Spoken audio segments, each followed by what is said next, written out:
Bonjour à tous, capsule allaitement aujourd'hui à propos du réflexe d'éjection dysphorique, un sujet assez méconnu, une condition qui touche quand même plusieurs femmes allaitantes.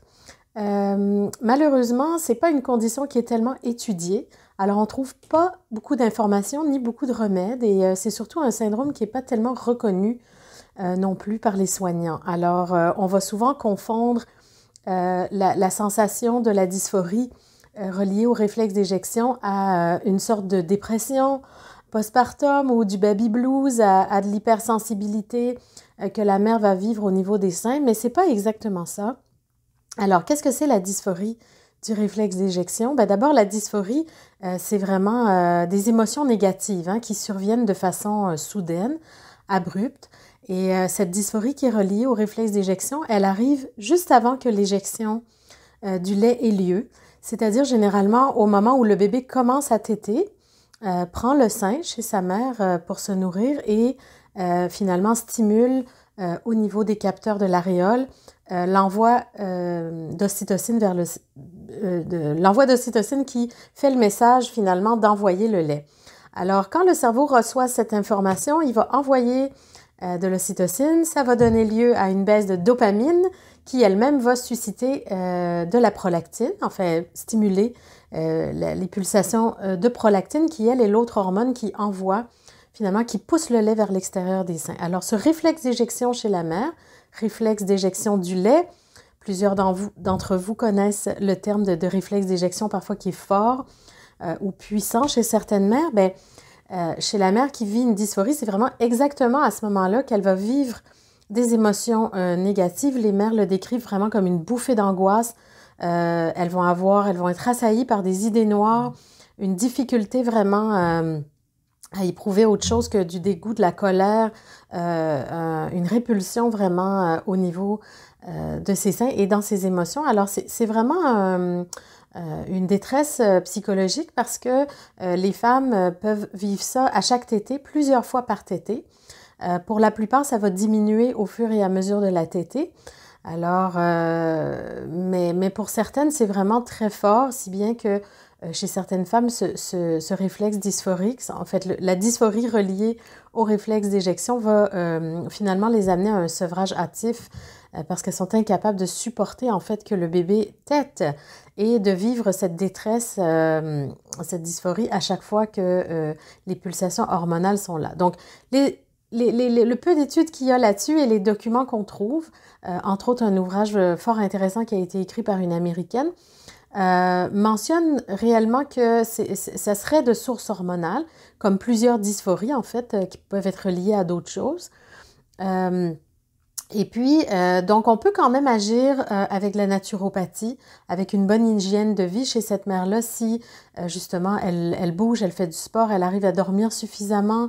Vous voyez, ça peut compenser un petit peu ces écarts-là de chute de dopamine ou l'effet en fait que ça a sur elle et sur les tétés. Généralement, les mères rapportent que quand elles sont au courant, qu'elles comprennent que cette condition-là est physique, est hormonale, ça va déjà beaucoup mieux. C'est-à-dire qu'elles arrivent graduellement à apprivoiser la sensation et puis à faire certaines choses pour s'en détourner. Alors ça marche pour plusieurs. Il y a une bonne tranche de femmes qui vivent la dysphorie reliées au réflexe d'éjection, qui vont regarder la télé, lire un livre, vraiment se distraire en quelque sorte, ne pas rester focusé sur la sensation au niveau des mamelons, puis l'effet que ça a dans cette sorte de nœud dans l'estomac, de bouffée d'angoisse qui amène des idées noires. Donc, la mère se distrait et finalement, comme ça passe durant la tétée, elles arrivent à gérer, mais quand elles le savent, les mères généralement arrivent à le dépasser. Comme je disais tantôt, c'est vraiment un très faible pourcentage des femmes qui vivent ça, qui vont vraiment mettre fin à l'allaitement tellement pour elles c'est insupportable. Pour certains cas documentés, on rapporte quand même que il y a une molécule, un médicament dont je ne connais pas exactement le nom, mais qui peut être offert à certaines femmes dans le cas où c'est vraiment envahissant et difficile de pouvoir allaiter, qui semble donc bloquer en fait cette chute de dopamine trop forte qui donne lieu à cette détresse-là. Donc, la dysphorie est inhibée un peu, mais ce sont des médicaments aussi qui ont un effet sur la prolactine. Alors, parfois, ça va aller jouer dans la lactation.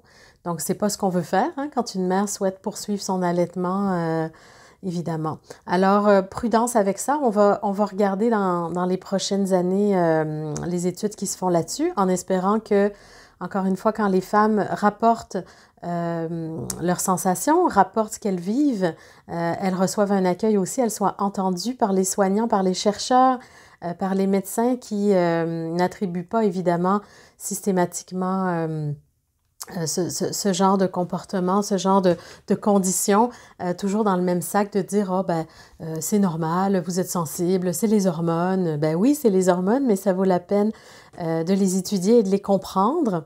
Alors, moi, je trouve ça fascinant parce qu'il y a en fait beaucoup de dysphorie, hein, beaucoup de ce type de conditions qui relèvent des hormones, justement. Alors, il serait temps qu'on s'intéresse à celles que vivent les femmes qui viennent d'accoucher, qui allaitent, qui sont justement, qui vivent dans ces hormones-là, puis qui ont besoin vraiment de support et qui ont besoin de toute la créativité de la science et de la société pour passer à travers leur expérience de maternité. Alors, ben voilà, c'est un petit tour rapide.